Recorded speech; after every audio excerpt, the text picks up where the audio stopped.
يهده الله فلا مضل له ومن يضلل فلا هادي له وأشهد أن لا إله إلا الله وحده لا شريك له وأشهد أن محمدا عبده ورسوله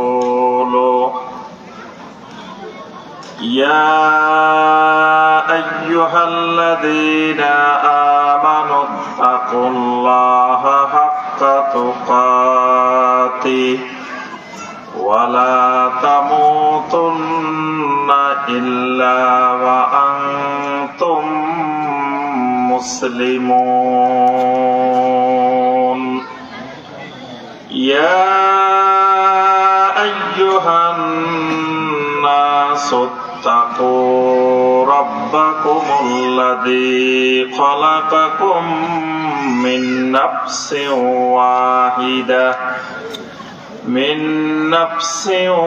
واحدة وخلق منها زوجها وبث منهما رجالا كثيرا ونساء واتقوا الله الذي تساءلون به والأرحام إن الله كان عليكم رقيبا يا أيها الذين آمنوا اتقوا الله وقولوا قولا سديدا يصلح لكم أعمالكم ويغفر لكم ذنوبكم ومن يطع الله ورسوله فقد فاز فوزا عظيما أما بعد فإن خير الحديث كتاب الله وخير الهدي هدي محمد صلى الله عليه وسلم وشر الأمور محدثاتها وكل محدثة بدعة وكل بدعة ضلالة وفي رواية وكل ضلالة في النار اللهم صل على محمد وعلى آل محمد كما صليت على إبراهيم وعلى آل إبراهيم إنك حميد مجيد اللهم بارك على محمد وعلى آل محمد كما باركت على إبراهيم وعلى آل إبراهيم إنك حميد مجيد টাঙ্গাইল জেলার দেলদুয়ার উপজেলার অন্তর্গত বাথুলি কেন্দ্রীয় জামে মসজিদের উদ্যোগে আয়োজিত আজকের এই গুরুত্বপূর্ণ ফজিলতময় বরকতময় 32তম ওয়াজ মাহফিলের সম্মানিত সভাপতি হাফেজ মাওলানা মোহাম্মদ রুহুল আমিন হাফেজাহুল্লাহ, সম্মানিত উলামায়ে কেরাম, আইম্মায়ে মাসাজিদ, মুরব্বিয়ানে এজাম, আমার অত্যন্ত স্নেহের মহব্বতের যুবক কিশোর শিশু ভাইয়েরা এবং পর্দার আড়ালের আমার সম্মানিতা মা এবং বোনেরা, আল্লাহ রাব্বুল আলামিনের দরবারে কোটি কোটি শুকরিয়া যে মহান রাব্বুল আলামিন আমাদেরকে সালাতুল আসরের পর থেকে শুরু করে এ পর্যন্ত কোরআনে কারীম এবং হাদিসে নববী সাল্লাল্লাহু আলাইহি ওয়াসাল্লামের আলোকে দ্বীনের বিভিন্ন বিষয়ের উপরে বিজ্ঞ উলামায়ে কেরামদের নিকট থেকে আলোচনা শোনার এবং আজকের মাহফিলের এই পর্যায়ে এসে কোরআন সুন্নাহ থেকে সংক্ষিপ্তভাবে কিছু কথাবার্তা বলার এবং শোনার যে মহান রব্বুল আলামিন আমাদেরকে তৌফিক দিয়েছেন, সে মহান রব্বুল আলামিনের শুকর আদায় করি। সকলে বলি আলহামদুলিল্লাহ। সম্মানিত ভাই ও বোনেরা, আমরা আলহামদুলিল্লাহ এতক্ষণ যে আলোচনাগুলো শুনেছি, অনেক গুরুত্বপূর্ণ মূল্যবান আলোচনাগুলো আমরা শুনেছি। আমার পরেও ইনশাআল্লাহ বিজ্ঞ উলামায়ে কেরাম আরো আলোচনা করবেন। এই আলোচনাগুলো আমরা মনোযোগ দিয়ে শোনার চেষ্টা করব এবং আমল করার নিয়তে শোনার চেষ্টা করব ইনশাআল্লাহ। আল্লাহ রাব্বুল আলামিন আমাদেরকে আমলের নিয়তে আল্লাহ সুবহানাহু ওয়া তাআলার কথাগুলো, আল্লাহ রাসূল সাল্লাল্লাহু আলাইহি ওয়াসাল্লামের কথাগুলো শোনার তৌফিক দান করুন। আমি অল্প যে সময়টুকুর মধ্যে কথা বলার চেষ্টা করব, কথাগুলো আমরা আলোচনা করার চেষ্টা করব ঈমান কেন্দ্রিক। ঈমান বিষয়ে আমরা কিছু অল্প কথা বলে কোরআন সুন্নাহ থেকে আমার আলোচনা শেষ করব ইনশাআল্লাহ। আমরা এখানে যারা উপস্থিত হয়েছি, আমাদের প্রত্যেকের ঈমান আছে তো? জি, সবার ঈমান আছে? একটা কথা বলিয়েন, তাইলে আমি বুঝতে সুবিধা হবে। আমার কথা বুঝতেছেন? আমাদের সবাই তো ঈমান আছে ইনশাআল্লাহ। আল্লাহ রাব্বুল আলামিন আমাদের ঈমানকে আরো বাড়িয়ে দিন। ঈমান এটি এমন এক জিনিস, এটি আল্লাহ রাব্বুল আলামিনের পক্ষ থেকে বড় ধরনের একটি নিয়ামত। ঈমানের চেয়ে বড় নিয়ামত আর জমিনে আল্লাহ রাব্বুল আলামিনের দ্বিতীয় কোনটা নাই। আল্লাহ রাব্বুল আলামিন ঈমানকে নিয়ামত বলছেন সূরা আল মায়েদার ৩ নম্বর আয়াত। আল্লাহ রাব্বুল আলামিন বলেন, আল ইয়াউমা আকমালতু লাকুম দীনাকুম ওয়া আতমামতু আলাইকুম নি'মাতি ওয়া রাদিতু লাকুমুল ইসলাম দীনা। আল্লাহ রাব্বুল আলামিন বলেন, আল ইয়াউমা আকমালতু লাকুম দীনাকুম, আজকের এই দিনে। আয়াতে কারিমাটা নাজিল হয় বিদায় হজে 10ম হিজরির 9 জিলহজ তারিখে আল্লাহ রাব্বুল আলামিন আরাফার ময়দানে এই আয়াতে কারিমা নাজিল করেন। সেখানে আল্লাহ রাব্বুল আলামিন ঘোষণা দিলেন, আল ইয়াউমা আকমালতু লাকুম দীনাকুম, আজকের এই দিনে তোমাদের জন্য তোমাদের দ্বীনটাকে আমি পরিপূর্ণ করে দিলাম। সুবহানাল্লাহ। ওয়া আতমামতু আলাইকুম নি'মাতি, আমার নিয়ামতটাকেও তোমাদের জন্য আজকে পরিপূর্ণ করে দিলাম। সুবহানাল্লাহ। এখানে আল্লাহ রাব্বুল আলামিন বলছেন, ওয়া আতমামতু আলাইকুম নি'মাতি, এই নেমাতিটা হলো ঈমান। সুবহানাল্লাহ। প্রথমটা বলছেন, আল ইয়াউমা আকমালতু লাকুম দীনাকুম, আজকের এই দিনে তোমাদের জন্য তোমাদের দ্বীনকে পরিপূর্ণ করে দিলাম। দ্বীন মানে ইসলাম। দিন মানে ইসলাম। আমাদের দিনের নাম কি? কবরে গেলে কিন্তু এই প্রশ্ন হবে, ওয়ামা দীনুকা, উত্তর হবে কি? দীনিয়াল ইসলাম, আমার দিন হলো ইসলাম। তাহলে আল্লাহ রাব্বুল আলামিন বলেন, আজকের এই দিনে তোমাদের জন্য তোমাদের দিনটাকে পরিপূর্ণ করে দিলাম, অর্থাৎ ইসলামটাকে আজকে পরিপূর্ণ করে দিলাম। ইসলাম পরিপূর্ণ হয়েছে কিসের মাধ্যমে? হজের মাধ্যমে। এই জন্য হজের ইসলামের রোকন হলো 5টা। 5 নম্বর রোকনটা হলো কি? হজ। 5 নম্বর রোকনটা হজ। হজ যেদিন কমপ্লিট হইল, হজ হয় আরাফার ময়দানে।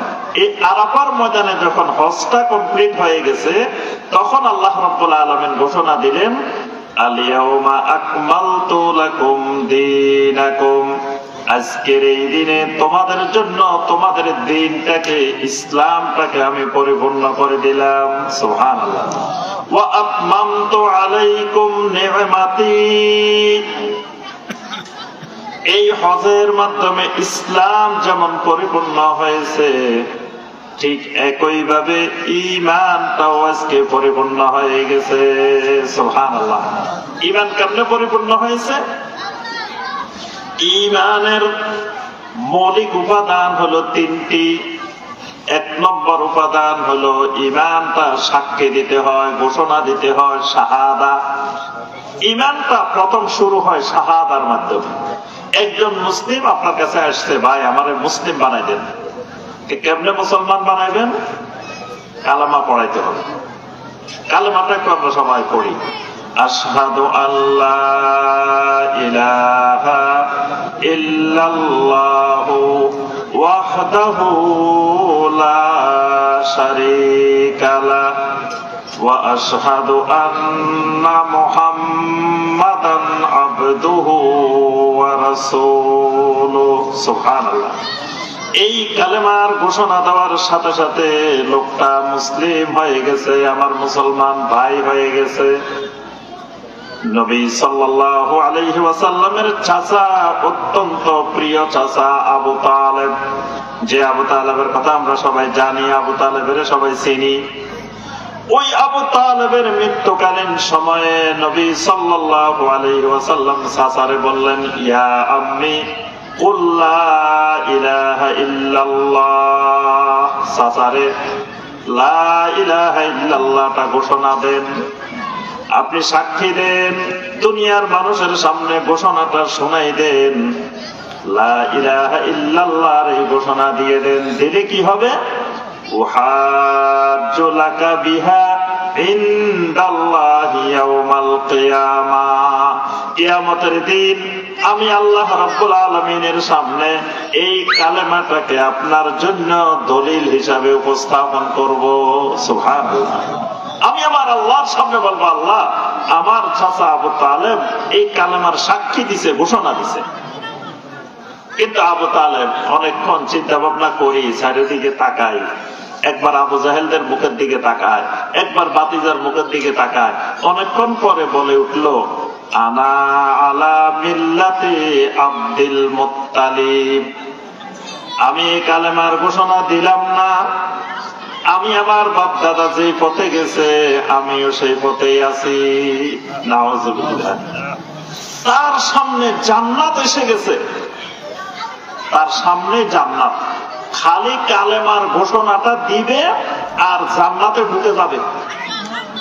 এই বিশাল সুযোগ হাতছাড়া করে ফেলছে। বলে যে না, আমি কালেমার ঘোষণা দিলাম না, আমি আমার বাপ দাদা আব্দুল মুত্তালিবেরা যে পথে গেছে আমিও সেই পথেই আছি। দেখবেন অনেক মুসলমান আছে, তারা আপনি ইসলামের কথা, কোরআন হাদিসের কথা বুঝাইলে লাস্টে ওটি কয়, আমাদের বাপ দাদারা কি ভুল করছেন?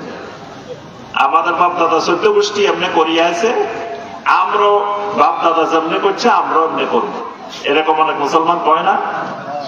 এই বাপ দাদার কথা, বাপ দাদা যেমনি করছে আমরাও এমনি করবো, এটা হইলো ওই আবু তালেবের কথা, আবু জাহেলের কথা, কাফের মুশরিকের কথা। এটা মুসলিমের কথা না। মুসলিম বলবে কোরআন হাদিস যেখানে আমরা আছি সেখানে। বাপদাদা কি করছে না করছে সেটা মূল বিষয় না, বাপদাদা ভুলও তো করতে পারে, করতে পারে না? এখন আব্দুল মুত্তালিব, এই আবু তালেব ঘোষণা দিল আনা আলা মিল্লাতে আব্দুল মুত্তালিব। এই ঘোষণা দেওয়ার কারণে, মানে কালেমার ঘোষণা না দেওয়ার কারণে আবু তালেব ঈমান নিয়ে মৃত্যুবরণ করতে পারে নাই। তাহলে ঈমানের 1 নম্বর উপাদান কালেমার ঘোষণা দিতে হয়, সাক্ষী দিতে হয়। ঈমানের 2 নম্বর উপাদান ওই কালেমার সাক্ষী দেওয়ার পরে, জবানে সাক্ষী দেওয়ার পরে এই কালেমাটাকে অন্তরের ভিতরে নিয়ে আসতে হয়, কলবের ভিতরে নিয়ে আসতে হয়।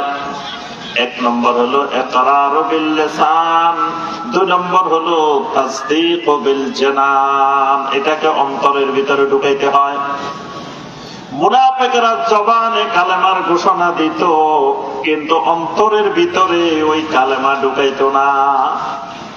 যত মুনাফিক ছিল আব্দুল্লাহ বিন উবাইরা, এরা জবানে কালেমার ঘোষণা দিত, কিন্তু অন্তরের ভিতরে কালেমা ঢুকাইতো না, এটা বিশ্বাস করত। এজন্য আল্লাহ রাব্বুল আলামিন সূরা আল মুনাফিকুনের 1 নম্বর আয়াতে বলছেন, ইযা জাআকাল মুনাফিকুনা ক্বালু নাশহাদু ইন্নাকা লারাসূলুল্লাহ।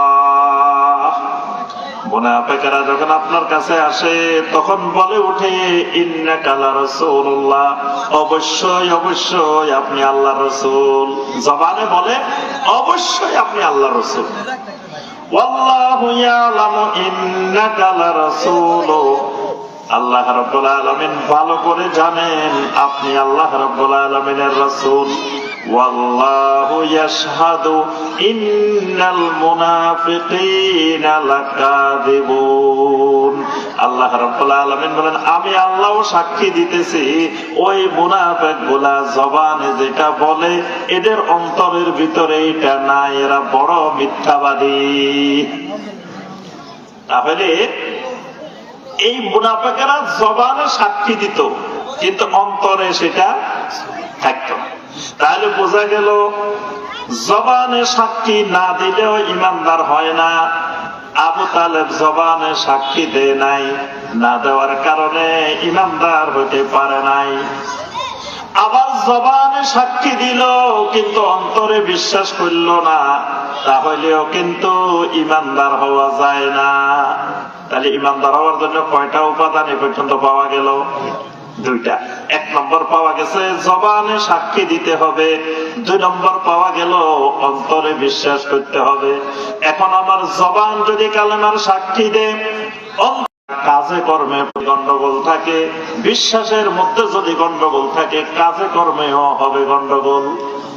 এই জন্য আল্লাহ রাসূল সাল্লাল্লাহু আলাইহি ওয়াসাল্লাম বলেন, আমার উম্মতরা শোনো, আলা ইন্না ফিল জাসাদে মুদগা, জেনে রাখো শরীরের ভিতরে একটা গোশতের টুকরা আছে। প্রত্যেক মানুষের শরীরের ভিতরে একটা গোশতের টুকরা আছে। ইজা সলুহাত সলুহাল জাসাদু কুল্লুহু, এই গোশতের টুকরাটা ঠিক হয়ে গেলে পুরা শরীর সব ঠিক হয়ে যায়।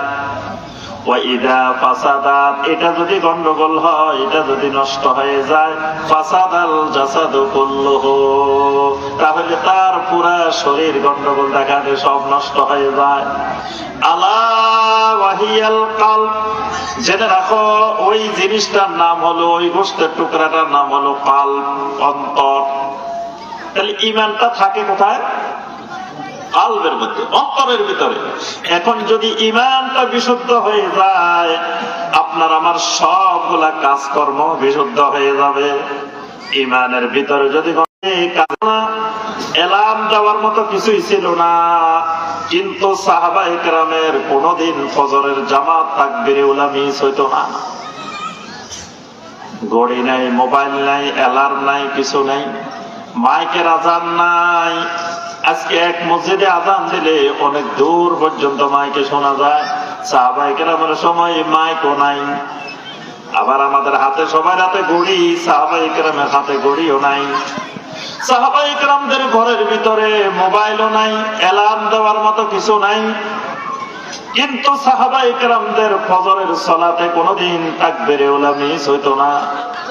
আজকে আমাদের মসজিদের মাইকে আজান হয়, সবার হাতে হাতে ঘড়ি, সবার ঘর পকেটে পকেটে মোবাইল, সবার ঘরে ঘরে অ্যালার্ম দেওয়ার কত জিনিস, কিন্তু ফজরের নামাজে মুসল্লি পাওয়া যায় না।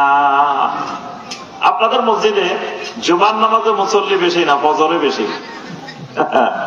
জুমায় বেশি না ফজরে বেশি? আল্লাহু আকবার।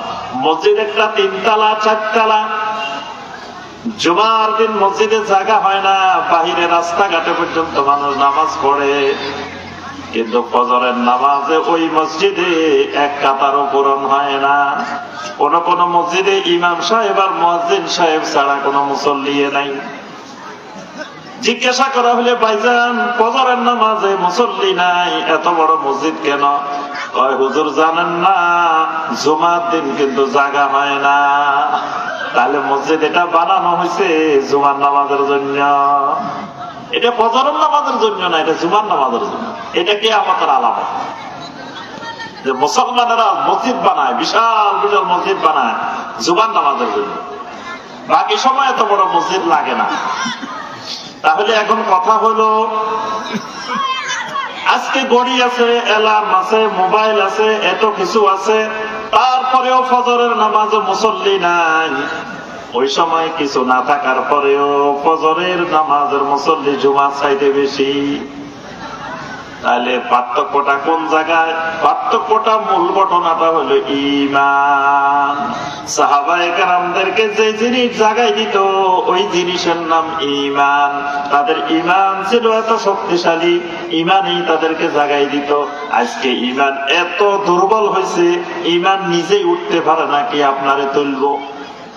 ঈমান তো দুর্বল হইতে হইতে হইতে হইতে প্যারালাইজড হয়ে শুয়ে গেছে, এই জন্য আর ফজরের নামাজে তুলতে পারে না। তোলার মতো ওই শক্তি হারাই ফেলছে, ইমানের কুওয়াত নাই, জিরাত নাই, ইমানের শক্তি নাই, ইমান দুর্বল হয়ে গেছে।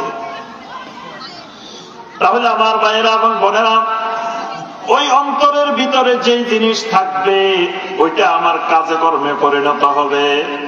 ইমানের 3 নম্বর উপাদান হলো ওই আমল বিল আরকান, কাজে কর্মে পরিণত করা, এটার নামও ঈমান।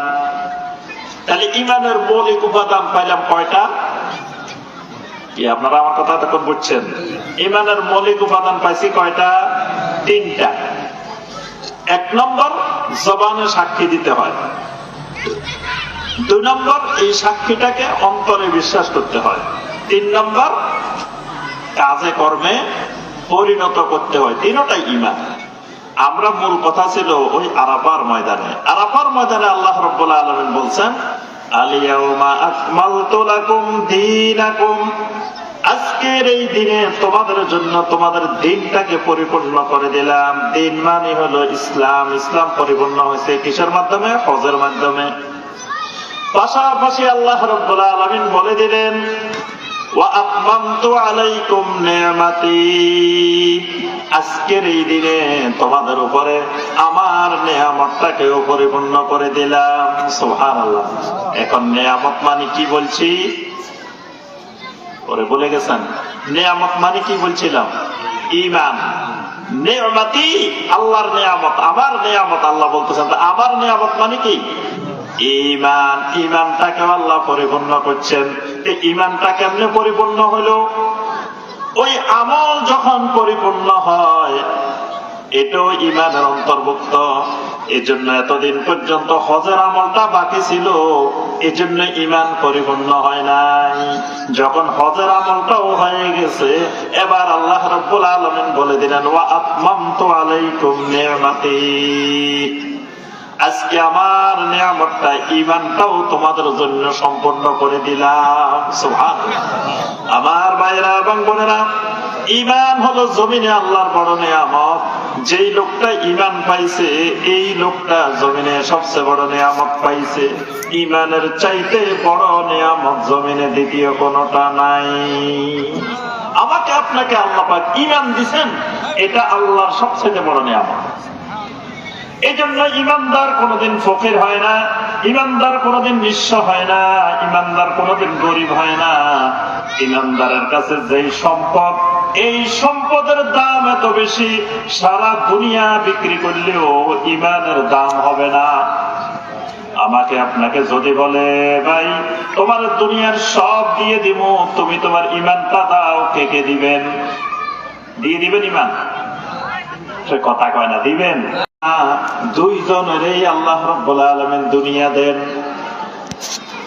এই যে দুনিয়ার আলো, বাতাস, পানি, অক্সিজেন, এই যা যা আছে, ইমানদারেরও আল্লাহ দেন, কাফেরেরও দেন, মুশরিকেরও দেন, নাস্তিকেরও দেন।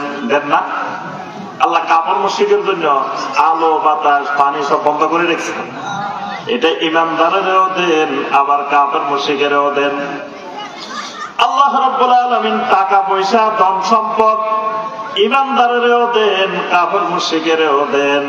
বরং ইমানদারের চাইতে কাফের মুশরিকের আরো বেশি দেন। বর্তমান দুনিয়াতে হিসাব করলে টাকাওয়ালা ধনী মানুষ কাফের মুশরিক বেশি, মুসলমানের চাইতে বেশি না? কাফের দেশগুলো দেখবেন কি ধনী ধনী দেশ, কত টাকা পয়সার মালিক, মুসলমানেরা হুমকি খাই পড়ে কাফের দেশে যাওয়ার জন্য। এই জন্য নবী সাল্লাল্লাহু আলাইহি ওয়াসাল্লাম বলেন, আদ-দুনিয়া সিজনুল মুমিন ওয়া জান্নাতুল কাফির। দুনিয়াটা হলো মুমিনের জেলখানা, কাফেরের জন্য দুনিয়াটাই জান্নাত। আল্লাহ রাব্বুল আলামিন যদি বলতেন বান্দারে তুমি কোন দেশে যাইতে চাও, আমি আল্লাহর কাছে একটা নামের তালিকা দাও, বাংলাদেশের নাম দিতেন আপনারা? আল্লাহ যদি দুনিয়াতে আসার আগে জিজ্ঞাসা করতো কোন দেশে যাইতে চাও দুনিয়াতে, বাংলাদেশের নাম কেউ দিত না। সবাই আমেরিকা, ইউরোপ, তারপরে জাপান, এইসব দেশের নাম দিত যে আমরা এইসব দেশে যাইতে চাই। বাংলাদেশ খালি মুড়ি দেখতো। আল্লাহ রাব্বুল আলামিন কাউকে জিজ্ঞাসা করেন নাই, আল্লাহর পছন্দ মতো আল্লাহ জমিনে যারে যেখানে চাইছেন সেই জমিনে পাঠাইছেন। তাহলে আমার ভাইয়েরা এবং বোনেরা, টাকা পয়সা, ধন সম্পদ আল্লাহ ইমানদারেরও দেন, কাফেরেরও দেন, সবাই দেন। ক্ষমতা, রাজত্ব, প্রভাব, এই প্রতিপত্তি, এগুলো আল্লাহ সবাই দেন। সুলাইমান আলাইহিস সালামকে আল্লাহ রাব্বুল আলামিন রাজত্ব দিবেন, দাউদ আলাইহিস সালামকে আল্লাহ রাব্বুল আলামিন রাজত্ব দিবেন, মুসা আলাইহিস সালাম, মুহাম্মদুর রাসূলুল্লাহ সাল্লাল্লাহু আলাইহি ওয়াসাল্লামকে আল্লাহ রাব্বুল আলামিন রাজত্ব দিবেন। ওনাদেরকে আল্লাহ ভালোবাসেন। আবার আল্লাহ রাব্বুল আলামিন ফেরাউনকেও রাজত্ব দিবেন, নমরুদকেও রাজত্ব দিবেন, আবু জেহেল, আবু লাহাবদেরকেও দিবেন। এদেরকে আল্লাহ পছন্দ করেন না। তাহলে বোঝা গেল দুনিয়ার জিনিসগুলো যারে আল্লাহ পছন্দ করেন তারেও দেন, যারে আল্লাহ পছন্দ করেন না তারেও দেন। কিন্তু নবী সাল্লাল্লাহু আলাইহি ওয়াসাল্লাম বলেন, ওয়ালাকিন লা ইউতিল ঈমান ইল্লা লিমান আহাব্বা। ঈমানটা শুধু আল্লাহ রাব্বুল আলামিন ওই মানুষগুলোকেই দেন যে মানুষগুলোকে আল্লাহ রাব্বুল আলামিন মহব্বত করেন, ভালোবাসেন। সুবহানাল্লাহ। তাহলে যে মানুষটারে ঈমান দেন ওই মানুষটারে আল্লাহ রাব্বুল আলামিন মহব্বত করেন, ভালোবাসেন। সুবহানাল্লাহ। এখানে যে মানুষগুলো বসে আছি প্রত্যেকটা মানুষের আল্লাহ রাব্বুল আলামিন মহব্বত করেন, ভালোবাসেন। ঈমানটাই আল্লাহর ভালোবাসার মহব্বতের দলিল। আল্লাহ যদি ভালো না বাসতেন, মহব্বত না করতেন, আমাকে আপনাকে আল্লাহ ঈমান দিতেন না। যারা আল্লাহ ঈমান দিবেন নিশ্চিত লোকটাকে আল্লাহ ভালোবাসেন, মহব্বত করেন, দেখেই আল্লাহ ঈমান দিবেন। তাহলে 2 নম্বর কথা, ঈমান পাওয়া মানে আল্লাহ রাব্বুল আলামিনের মহব্বত পাওয়া, আল্লাহর মহব্বতের দলিল। 3 নম্বর কথা, ঈমান যারে আল্লাহ রাব্বুল আলামিন দেন তাকে আল্লাহ রাব্বুল আলামিন বন্ধু বানাইলেন। সুবহানাল্লাহ। যারে আল্লাহ ঈমান দেন তারে আল্লাহ বন্ধু বানাইলেন। ঈমান যার ভিতরে আছে এই মানুষগুলা আল্লাহ রাব্বুল আলামিনের বন্ধু। আমরা সবাই আল্লাহর কি বন্ধু। সূরা আল বাকারা আয়াতে কারিমা নম্বর হলো 257, 255 হলো আয়াতুল কুরসি। 257 নম্বর আয়াতে আল্লাহ পাক বলেন, আল্লাহু ওয়ালিয়্যুল্লাযীনা আমানু ইউখরিজুহুম মিনাজ যুলুমাতি ইলান নূর। আল্লাহ রাব্বুল আলামিন বলেন, আল্লাহু ওয়ালিয়্যুল্লাযীনা আমানু, জমিনের যত ইমানদার আছে, যত ইমানওয়ালা মানুষ আছে, এই সবগুলা মানুষ হলো আমি আল্লাহর বন্ধু। সুবহানাল্লাহ। যত ইমানওয়ালা মানুষ আছে জমিনে, সব ইমানওয়ালা মানুষ আল্লাহর বন্ধু। সুবহানাল্লাহ। সূরা ইউনূস আয়াত নম্বর 62-63 আল্লাহ রাব্বুল আলামিন প্রথম বলেন, আলা ইন্না আউলিয়া আল্লাহি লা খাউফুন আলাইহিম ওয়া লা হুম ইয়াহজানুন। ও দুনিয়ার মানুষ জেনে রাখো, যেই মানুষগুলো আমি আল্লাহর বন্ধু, আমি আল্লাহর আউলিয়া উল্লাহ, আমি আল্লাহর বন্ধু, লা খাউফুন আলাইহিম ওয়া লা হুম ইয়াহজানুন, এই মানুষগুলার কোনো ভয় নাই, কোনো চিন্তা নাই, কোনো পেরেশানি নেই। দুনিয়ার মধ্যেও কোনো ভয় নাই, আখিরাতেও এই মানুষগুলার কোনো ভয় নাই, কবরে কোনো ভয় নাই, হাসরে কোনো ভয় নাই, পুলসারাতে কোনো ভয় নাই, মিজানে কোনো ভয় নাই। এই মানুষগুলো পেরেশানি মুক্ত হয়ে নির্ভয়ে আল্লাহর জান্নাতে চলে যাবে। সুবহানাল্লাহ। এখন আল্লাহর বন্ধু কারা, আউলিয়া উল্লাহ কারা? আল্লাহ রাব্বুল আলামিন পরের আয়াতে বলেন, আল্লাযীনা আমানু ওয়া কানু ইয়াত্তাকুন। আমি আল্লাহর বন্ধু হলো জমিনে ওই মানুষগুলো, যেই মানুষগুলোর ঈমান আছে এবং তাকওয়া আছে। সুবহানাল্লাহ। যেই মানুষগুলোকে আল্লাহ পাক ঈমান দিবেন, তাকওয়া দিবেন, এই দুটা জিনিস থাকলে এই মানুষ আল্লাহর ওয়ালি, আল্লাহর বন্ধু। সুবহানাল্লাহ। তাহলে ঈমান যার ভিতরে আছে, ওই মানুষটা আল্লাহ রাব্বুল আলামিনের বন্ধু হয়ে যায়। আল্লাহ রাব্বুল আলামিন ওই মানুষটাকে বন্ধু বানাইলেন। সুবহানাল্লাহ। যে লোক আল্লাহর বন্ধু হয়, এই লোকের আর ভয় কিসের? আল্লাহ যদি আমার বন্ধু হয়, দেখবেন অনেকে বড় বড় লোকের কথা পরিচয় দেয়, কয় অমুক আমার বন্ধু, অমুক আমার বন্ধু। দেখবেন আপনার সাথে দেখা হইলে মানে উনি যে একজন প্রভাবশালী লোক, এটা বোঝানোর জন্য পরিচয় দেয়, জানেন ওই যে অমুক আমার বন্ধু, ও আমার বন্ধু, আমি কিন্তু এদের সাথে চলাফেরা করি, তার অর্থ না আমি অনেক পাওয়ারফুল।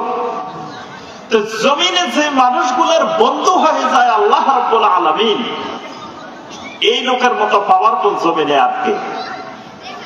যিনি সমস্ত আসমান জমিনের খালেক, সমস্ত আসমান জমিনের সবকিছুর যিনি মালিক, সেই আল্লাহ রাব্বুল আলামিন যদি আমার আপনার বন্ধু হয়, তা আমার আপনার চেয়ে পাওয়ারফুল জমিনে আর কে?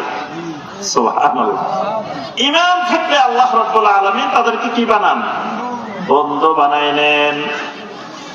ঈমান যার ভিতরে আছে, এই মানুষটাকে আল্লাহ রাব্বুল আলামিন জান্নাত দান করবেন। সুবহানাল্লাহ। ঈমান থাকলে আল্লাহ রাব্বুল আলামিন এই মানুষটাকে জান্নাত দিবেন। কোরআনে কারীমের মধ্যে অসংখ্য আয়াতে কারীমে আল্লাহ পাক এই ঘোষণা দিবেন। কোরআনে কারীম তেলাওয়াত করতে করতে শুরু থেকে আসবেন সূরা আল বাকারার 25 নম্বর আয়াতে কারীমা। আল্লাহ রাব্বুল আলামিন প্রথমে ঘোষণা দেন, ওয়া বাশশিরিল্লাযীনা আমানু ওয়া আমিলুস সালিহাতি আন্না লাহুম জান্নাত। আল্লাহ রাব্বুল আলামিন বলেন, যেই মানুষগুলোর ভিতরে দুটো জিনিস আছে, এই মানুষগুলোকে সুসংবাদ শোনাই দেন, আন্না লাহুম জান্নাত, এই মানুষগুলোর জন্য আমি আল্লাহ জান্নাত বানিয়ে রেখেছি। সুবহানাল্লাহ। দুটা জিনিস কি? আল্লাযীনা আমানু, যে মানুষগুলোর ভিতরে ঈমান আছে, ওয়া আমিলুস সালিহাত, নেক আমল আছে, সৎ আমল আছে, আমলে সালেহ আছে। এই দুটা জিনিস যদি থাকে, এই মানুষগুলোকে সুসংবাদ দিয়ে দেন, আন্না লাহুম জান্নাত, আমি আল্লাহ তাদের জন্য জান্নাত বানিয়ে রেখেছি। সুবহানাল্লাহ। কি রকম জান্নাত? আল্লাহ রাব্বুল আলামিন এমন এক জান্নাত দান করবেন, যেই জান্নাতের লাবিনাতু যাহাবিন ওয়া লাবিনাতু ফিদ্দাতিন, ওই জান্নাতের এক একটা ইট হবে স্বর্ণের, এক একটা ইট হবে রূপের। সুবহানাল্লাহ। এরকম বাড়িঘর আমরা দুনিয়াতে দেখছেন কোথাও? স্বর্ণ দিয়ে বানানো, স্বর্ণের ইট দিয়ে বানানো। জান্নাতটা হবে স্বর্ণের ইট দিয়ে, রূপার ইট দিয়ে বানানো। সুবহানাল্লাহ। ওয়া মিলাতুহা আল মিসকু, ওই ইটগুলোর মধ্যে যে গাঁথনি দেওয়া হয়, ওখানে বালু সিমেন্ট দিয়ে গাঁথুনি দেয় না। নবী সাল্লাল্লাহু আলাইহি ওয়াসাল্লাম বলেন ওই জান্নাতের যে গাঁথুনিটা হলো মেশকের। সুবহানাল্লাহ। এই জন্য জান্নাতের গ্রাম, জান্নাতের সুগন্ধি হাজার হাজার মাইল দূরের থেকেও শোনা যায়। হাজার হাজার মাইল দূরের থেকে জান্নাতের সুগন্ধি পাওয়া যায়, গ্রাম পাওয়া যায়। জান্নাত হলো এখান থেকে হাজার হাজার লক্ষ লক্ষ মাইল দূরে। জান্নাত হলো আল্লাহ রাব্বুল আলামিনের আরশে আজিমের নিচে, আসমানের উপরে। কিন্তু আপনার এই টাঙ্গাইলে এই জায়গায় বাথুলিতে একজন লোক মারা গেছে, একজন ইমানদার মারা গেছে। ইমানদারটাকে এখানে কবরস্থানে দাফন করা হয়েছে। দাফন করার পরে মুনকার নাকির এসছে। মুনকার নাকির এসে তিনটা প্রশ্ন করছে। তিনটা প্রশ্ন ইমানের প্রশ্ন। মুনকার নাকির কিন্তু আমলের প্রশ্ন করে নাই, প্রশ্নগুলো করছে ইমানের। এক নম্বর প্রশ্ন করছে কি, মার রাব্বুকা, তোমার রবকে। দুই নম্বর প্রশ্ন করছেন ওয়ামা দীনুকা, তোমার দিন কি। তিন নম্বর প্রশ্ন করছেন মা হাযার রাজুল আল্লাযী বু'িসা ফীকুম, যেই ব্যক্তিকে তোমাদের কাছে পাঠানো হয়েছে ওই লোকটা সম্পর্কে, ওই ব্যক্তি সম্পর্কে তুমি কি জানো, তোমার ধারণা কি। প্রশ্ন তিনটা করা হইল বাথুলিতে, এই জায়গার কবরস্থানে। লোকটা উত্তর দিয়ে দিছে সুন্দর করে। আল্লাহ রাব্বুল আলামিন সাথে সাথে অনেকগুলা পুরস্কারের ঘোষণা দেন। তন্মধ্যে অন্যতম একটা পুরস্কার হলো আল্লাহ রাব্বুল আলামিন বলে দেন ওয়াফতাহু লাহু বাবান ইলাল জান্নাহ। আল্লাহ রাব্বুল আলামিন বলেন, ও ফেরেশতারা, আমার এই বান্দার, আমার এই ইমানদার বান্দার, আমার এই ইমানদার বান্দির কবরটার সাথে জান্নাতের সাথে একটা দরজা খুলে দাও। সুবহানাল্লাহ। কবরের সাথে জান্নাতের সাথে একটা সম্পর্ক করে দাও, একটা দরজা খুলে দাও। ফায়াতিহি মিন রাওহিহা ওয়া তিবিহা। নবী সাল্লাল্লাহু আলাইহি ওয়াসাল্লাম বলেন, এই দরজাটা যখন জান্নাতের দিকে খুলে দেওয়া হয়, ওই জান্নাতের ভিতর থেকে সুগন্ধি এবং সুন্দর সুশীতল বাতাস ওই কবরের ভিতরে আসা শুরু হয়ে যায়। সুবহানাল্লাহ। কবর হলো কোথায়? বাথুলি। জান্নাতের ঘ্রাণ আসতেছে, জান্নাত থেকে বাতাস আসতেছে। তো জান্নাত কোন জায়গায়? লক্ষ লক্ষ লক্ষ লক্ষ মাইল দূরে। সেখান থেকে সুগন্ধি, সেখান থেকে বাতাস কবরের মধ্যে বাথুলিতে চলে আসতেছে। সুবহানাল্লাহ। তাহলে জান্নাতের গ্রামটা কত দূর পর্যন্ত। আরেকটা হাদিস শুনেন, নবী সাল্লাল্লাহু আলাইহি ওয়াসাল্লাম কিছু নারীর ব্যাপারে বলছেন হাদিসটা। আল্লাহ রাসূল সাল্লাল্লাহু আলাইহি ওয়াসাল্লাম বলেন, নিসাউন কাসিয়াতুন আরিয়াতুন মুমিলাতুন মাইলাতুন। নবী সাল্লাল্লাহু আলাইহি ওয়াসাল্লাম বলেন, আমার উম্মতের মধ্যে এমন কিছু নারী কিয়ামতের আগে বাহির হবে যে নারীদেরকে আমি নবী দেখি নাই। কিন্তু কিয়ামতের আগে আমার উম্মতের মধ্যে এরকম কিছু মহিলা, এরকম কিছু নারী বাহির হইব। কাসিয়াতুন আরিয়াতুন, এই নারীগুলো পোশাক পরিধান করবে, কিন্তু পোশাক পরিধান করিও উলঙ্গ থাকবে। নামে মাত্র গায়ে কাপড় একটু আছে, পোশাক পরছে, একবারে খোলামেলা না, মানে পোশাক পরে নাই এরকম না। কিছু পোশাক পরছে কিন্তু পরার পরেও তারা উলঙ্গ। অর্থাৎ এমন টাইট করে পোশাক পরছে সব বোঝা যাইতেছে, অথবা এমন পাতলা পোশাক পরছে সব দেখা যাইতেছে, সব বোঝা যাইতেছে। পোশাক পরার পরেও এরা উলঙ্গ থাকবে। রুউসুহুন্না কাসনিমাতিল বুখতিল মাইলা। নবী সাল্লাল্লাহু আলাইহি ওয়াসাল্লাম বলেন, এই নারীগুলো মাথার চুলগুলো, খোপাগুলো উপরের দিকে এমন ভাবে বাঁধবে, সামনের দিকে এমন ভাবে উঁচু করে রাখবে, কাসনিমাতিল বুখতিল মাইলা, যেমন ওই যে উঁচু উটের কুজের মতো। উটের পিঠের উপরে একটা কুজ থাকে না, এই কুজটা যেরকম উঁচু, এই নারীগুলো অন্যদেরকে মুমিলাতুন মাইলাতুন আকর্ষণ সৃষ্টি করার জন্য এইভাবে রাস্তায় হেলে দুলে এইভাবে হাঁটতে থাকে। নবী সাল্লাল্লাহু আলাইহি ওয়াসাল্লাম বলেন, লা ইয়াদখুলুল জান্নাহ না। এই নারীগুলো একটাও জান্নাতে কোনোদিন প্রবেশ করবে না। এই নারীরা একটাও জান্নাতে যাবে না। জান্নাতে তো যাবে না, যাবে না। ওয়ালা ইয়াজিদনা রিহাহা, জান্নাতের সুগন্ধি, জান্নাতের ঘ্রাণ ওই নারীগুলা পাবে না।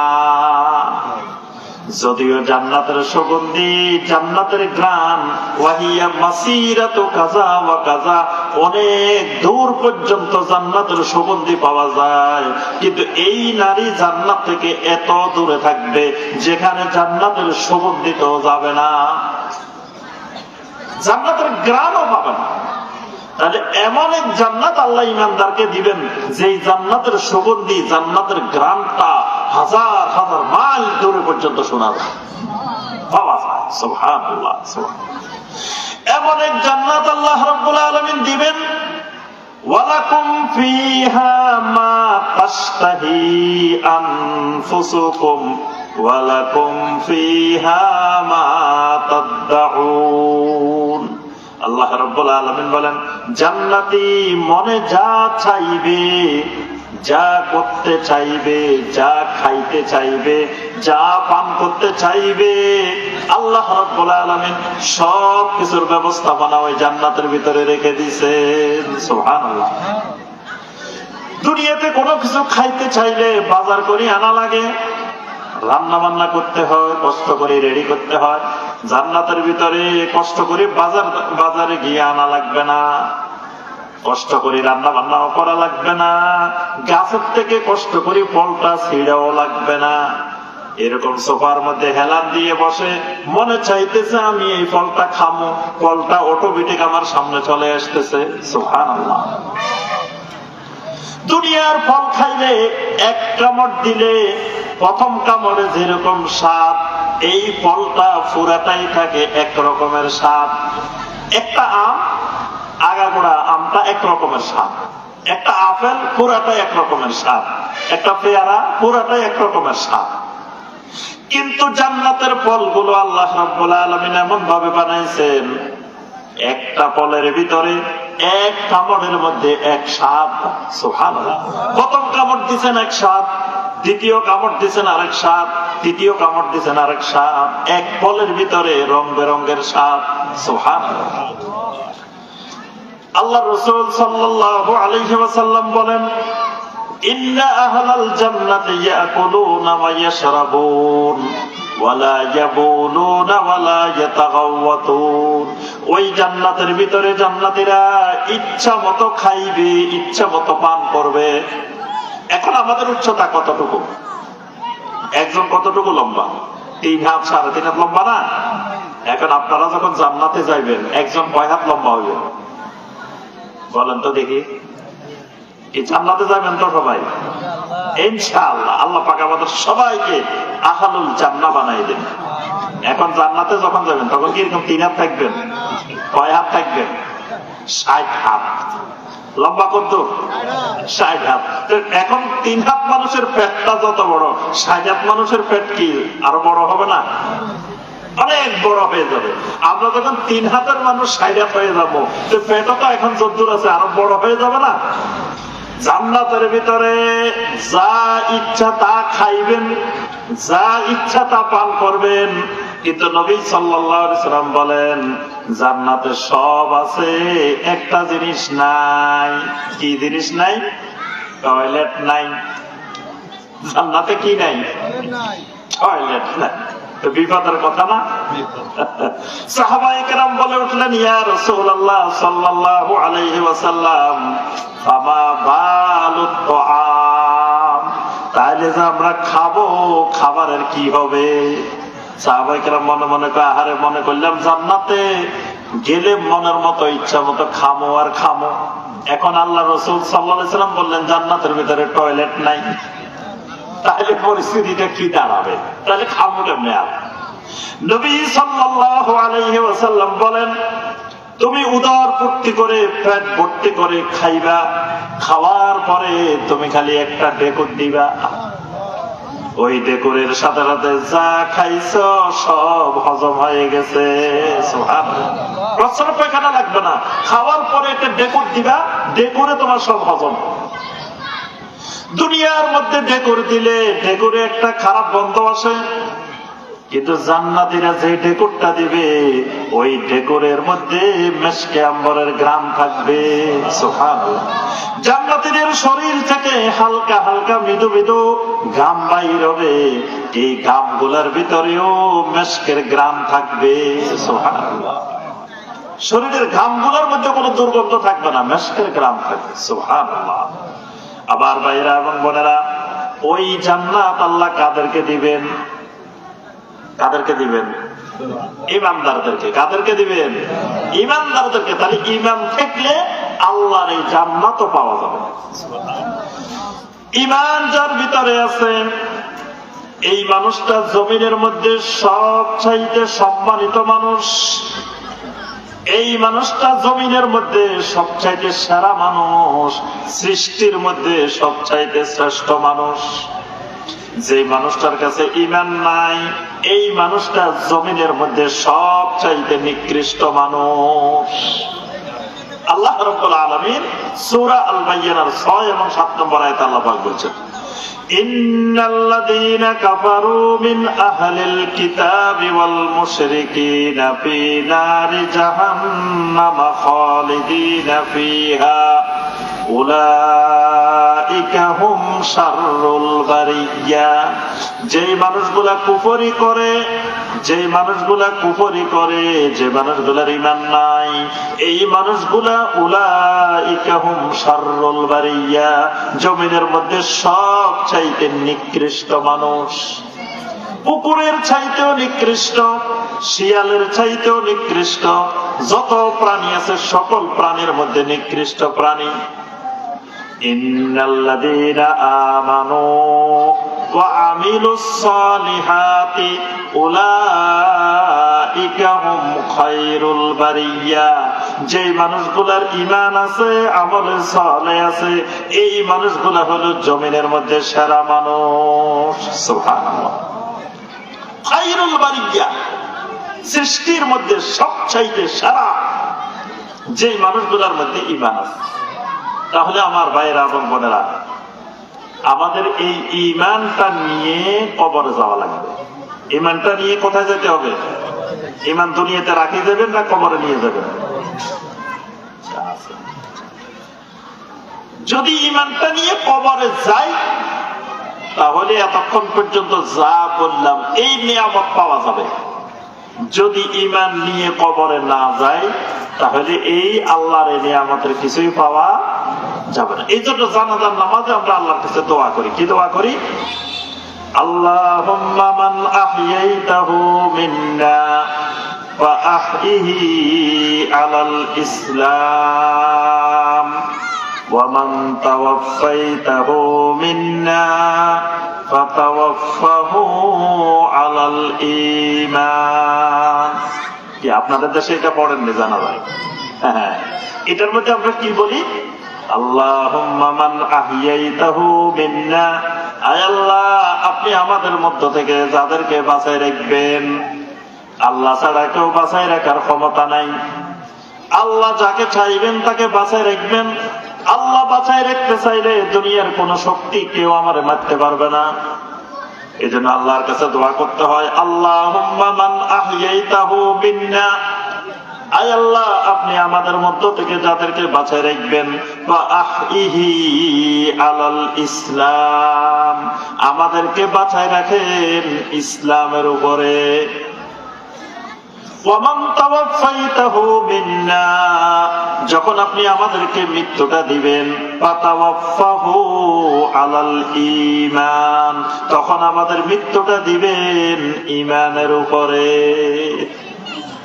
তাহলে মৃত্যু বরণ করতে হবে ঈমান নিয়ে, কবরে যাইতে হবে ঈমান। এখন আমার ভাইয়েরা এবং বোনেরা, যদি ঈমানটা নষ্ট হয়ে যায়, ঈমানটা যদি আমার ভেঙে যায়, তাহলে তো কবরে যাওয়ার সময় ঈমান নিয়ে কবরে যাওয়া যাবে না। ঈমানটা এত বড় নিয়ামত, এত বড় মহামূল্যবান সম্পদ, এই ঈমানের হেফাজত করা লাগবে, এই ঈমানের যত্ন নিতে হবে, এই ঈমানের দিকে একটু নজর রাখতে হবে, খেয়াল রাখতে হবে। যে জিনিস যত মূল্যবান ওই জিনিসের কদর, ওই জিনিসের যত্ন তত বেশি নিতে হয়। এজন্য দেখবেন কারো বাড়িতে গেলে যে টেবিলের উপরে স্বর্ণ পড়ে রয়েছে, টাকা পয়সা পড়ে রয়েছে দেখা যায়। ঘরের মধ্যে সব দেখবেন কত কিছু সাজায় রেখেছে, কিন্তু এক জায়গাতে স্বর্ণ সাজায় রেখেছে, এক জায়গাতে টাকা সাজায় রেখেছে। এরকম দেখছেন কোনোদিন? কি এগুলা দেখছেন? দেখা যায় না। কারণ কি? এগুলা মূল্যবান জিনিস, মূল্যবান জিনিস মানুষ সব জায়গায় পালায় রাখে না, এগুলার খুব যত্ন নেয়। এগুলা এমন জায়গায় রাখে ডাকাত এসে ঘরের সব তছনছ করে ফেলবো, তারপরেও যাতে না পায়। এইরকম জায়গায় এত যত্নে এত হেফাজতে রাখে, তাহলে ওগুলার চাইতে আমার আপনার ঈমানের দাম আরো বেশি। এই জন্য আমার আপনার ঈমানটাকেও হেফাজত করা লাগবে, ঈমানটাকেও যত্ন নিতে হবে, ঈমানের দিকে খেয়াল রাখতে হবে, আর যাতে আমার কোনোভাবে ঈমানটা নষ্ট না হয়ে যায়। এবার আসেন, এই ঈমানটা নষ্ট হয় কেমনে, এটার একটু জানা দরকার, এটার দিকে খেয়াল রাখা দরকার যে আমার ঈমানটা কিভাবে নষ্ট হয়ে যায়।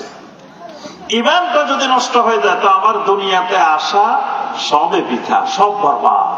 ঈমান শেষ, আমার সব শেষ, সর্বহারা। ঈমান ঠিক আছে, আমার টাকা পয়সা না থাক, সম্পদ না থাক, লেখাপড়া বেশি না থাক, তা আমার সব আছে। ঈমান নাই, আমার কিচ্ছু নাই, সব শেষ। তাহলে ঈমান কিভাবে ভাঙে জিনিসটা আমাকে খেয়াল রাখতে হবে সব সময়। আমার ভাইরা এবং বোনেরা, ঈমান নষ্ট হওয়ার যতগুলো জিনিস আছে তার মধ্যে এক নম্বর জিনিস হলো শিরক। এক নম্বর জিনিস হলো শিরক। আল্লাহ রাব্বুল আলামিনের সাথে শিরক করলে ঈমান ভেঙে যায়, ঈমান নষ্ট হয়ে যায়। যদি জীবনে একটা শিরকও করি তাহলে আমি আপনি ঈমান নিয়ে কবরে যেতে পারবো না। শিরক কাকে বলে? শিরকটা হলো দাওয়াতু গায়রিল্লাহ মা আল্লাহ ফিল ইবাদাহ।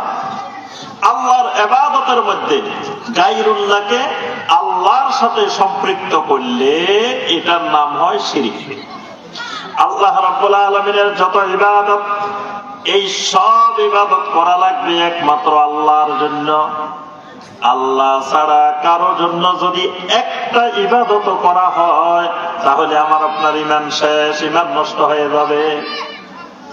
দেখবেন বাংলাদেশের অনেক মুসলমান অহরহ শিরিক করে, কিন্তু বুঝতেছে না যে শিরিক করার দ্বারা আমার ঈমান নষ্ট হয়ে যাচ্ছে, ঈমান চলে যাচ্ছে। কয়েকটা শিরিকের নমুনা দেখেন। একটা আল্লাহর ইবাদত সিজদা করা। আল্লাহর একটা গুরুত্বপূর্ণ ইবাদত হলো সিজদা করা। সিজদার মতো গুরুত্বপূর্ণ ইবাদত জমিনে আর কোনোটা নাই। নবী সাল্লাল্লাহু আলাইহি ওয়াসাল্লাম বলেন, আকরাবু মা ইয়াকুনুল আবদু ইলা রাব্বিহি ওয়া হুয়া সাজিদুন। বান্দা যখন সিজদারত অবস্থায় থাকে তখন বান্দা আল্লাহ রাব্বুল আলামিনের সবচাইতে নিকটবর্তী হয়ে যায়। সুবহানাল্লাহ। সিজদার মধ্যে বান্দা যখন যায় আল্লাহর সবচেয়ে নিকটে পৌঁছে যায়। ইবলিস শুধুমাত্র একটা সিজদার নির্দেশ অমান্য করার কারণে ইবলিস শয়তানে পরিণত হয়ে গেছে। আজকে দেখবেন অনেক মুসলমান আছে ডেলি 34টা সিজদা আল্লাহর দেওয়া ফরজ সিজদা করে না। ডেলি ফরজ নামাজ কয় রাকাত? একদিনে এক মুসলমানের উপরে ফরজ নামাজ কয় রাকাত? 17 রাকাত। ফরজ নামাজ কয় রাকাত? 17 রাকাত। ফজর, যোহর, আসর, মাগরিব, এশা মিলাইলে কয় রাকাত হয়? 17 রাকাত। তো 17 রাকাত নামাজের সিজদা কয়টা? 34টা। এই 34টা সিজদা প্রতিনিয়ত লঙ্ঘন করতেছে, সিজদা করতেছে না। এরকম মানুষ আছে না? অথচ ইবলিস সিজদা করে না কয়টা? একটার নির্দেশ অমান্য করার কারণে ইবলিস শয়তানে পরিণত হয়েছে। তাহলে যে মানুষগুলা ডেলি 34টা সিজদার নির্দেশ অমান্য করে, এবার এগুলো কোন পর্যায়ে চলে গেছে? ভয়াবহ অবস্থায় চলে গেছে তারা। এই সাজদা আল্লাহ রাব্বুল আলামিনের একটা গুরুত্বপূর্ণ ইবাদত। বান্দা যত বেশি আল্লাহকে সাজদা করে তত বেশি বান্দা আল্লাহর নিকটবর্তী হয়ে যায়। এই সাজদাটা যদি আল্লাহ ছাড়া কাউকে করা হয় তখন এটা হয় শিরক। আল্লাহ ছাড়া যদি কাউকে সাজদা করি তখন এটা হয় শিরক। আজকে আমাদের বাংলাদেশের দিকে লক্ষ্য করলে দেখবেন লক্ষ লক্ষ মানুষ কবরের সামনে গিয়ে সাজদা করে। অনেক জায়গা দেখবেন কবরের সামনে, মাজারের সামনে লাখ লাখ মানুষ সাজদা করতেছে। এই সাজদাটা